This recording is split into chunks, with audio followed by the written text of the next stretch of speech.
What's up guys, it's Cheerios here. Welcome back to my channel. Today we're going to be playing Mario Kart 8 Deluxe. I'm going to be showing you guys some easy tips and tricks to help you get you started if you haven't played yet, or if you have been playing for a little bit. These tricks will help you win more races and increase your winning rate. It will be very easy to learn, so let's get into it. The first tip I kind of want to give out and explain or how fast the races can be.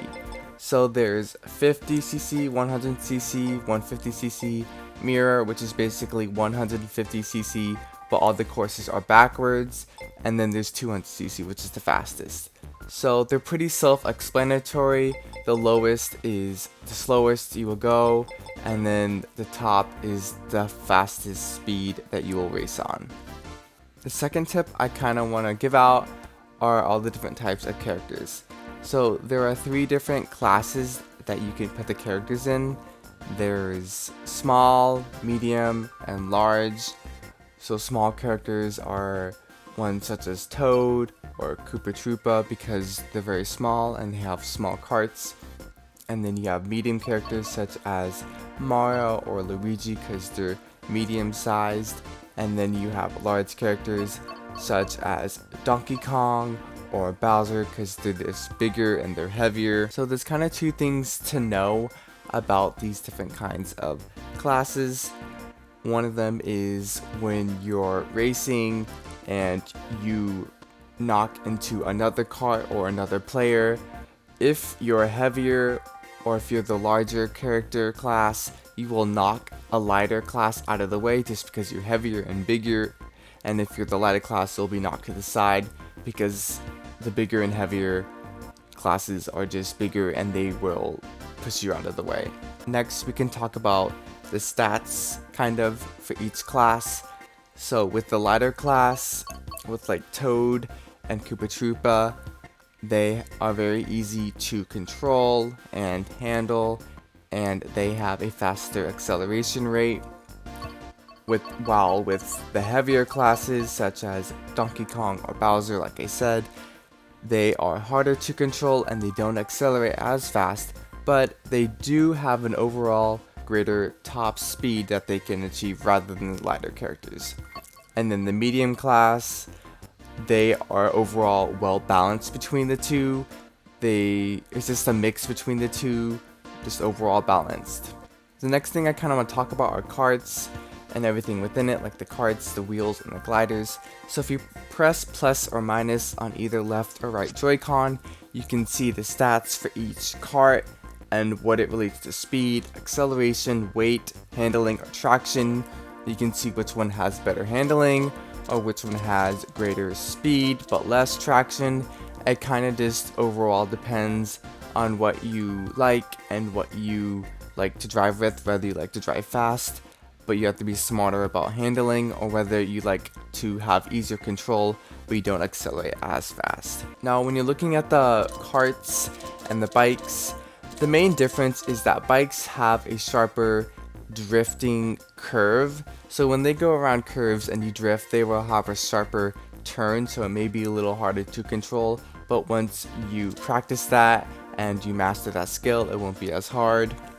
The other thing is there isn't really like one singular cart, wheel, and glider that is the best setup for all the courses. Each course is designed in a different way. So with courses that have like edges at the end that keep you from falling off, you might want to use something with more speed because you don't have to worry about falling off. But with courses such as Rainbow Road or other courses that don't really have any guardrails at the ends, you want to think about handling and traction, so it's easier to control. Even though you don't have the acceleration and speed, you want to think more about the traction and handling when it comes to maybe falling off. The course is easier.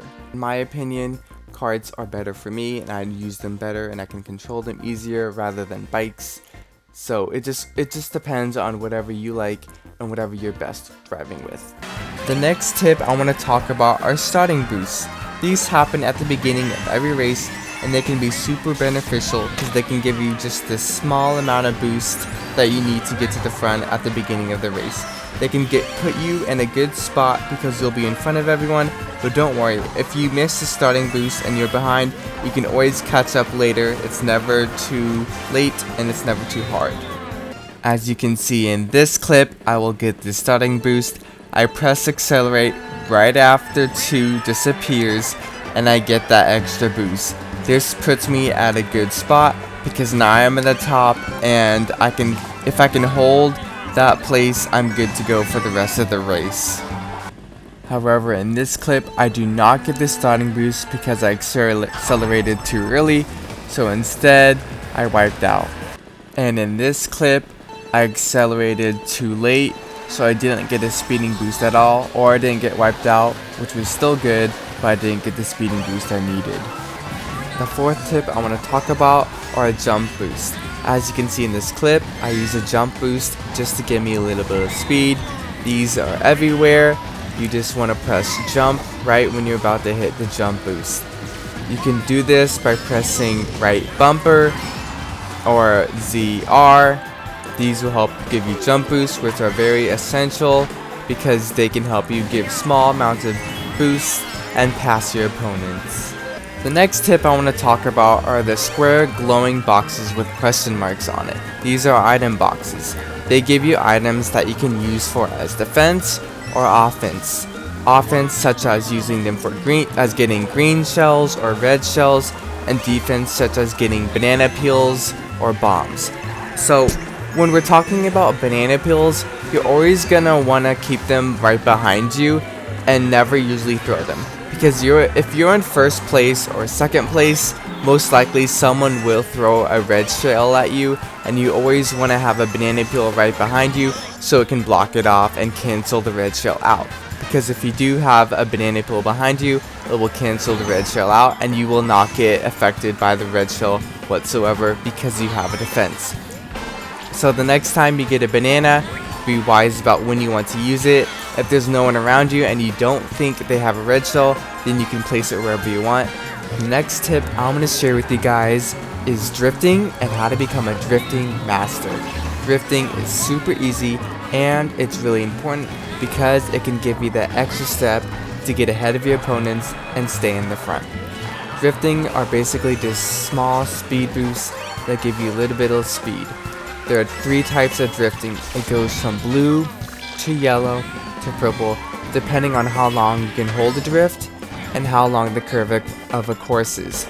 The longer the curve of a course, the longer you can drift for, and the more you can reach to get to the purple drifting. However, if the course is short and small, you just gonna drift a little while, because if you continue drifting, you're just gonna run into the wall. Even if it's blue drift, it still gives you a small amount of speed boost, and any type of drifting is helpful, whether it's blue, yellow, or purple, because they all give you speed boosts. The last tip I want to share with you guys today is why we collect coins. Coins may seem pointless or useless in the game, and they are on every course and race. However, they are not useless whatsoever.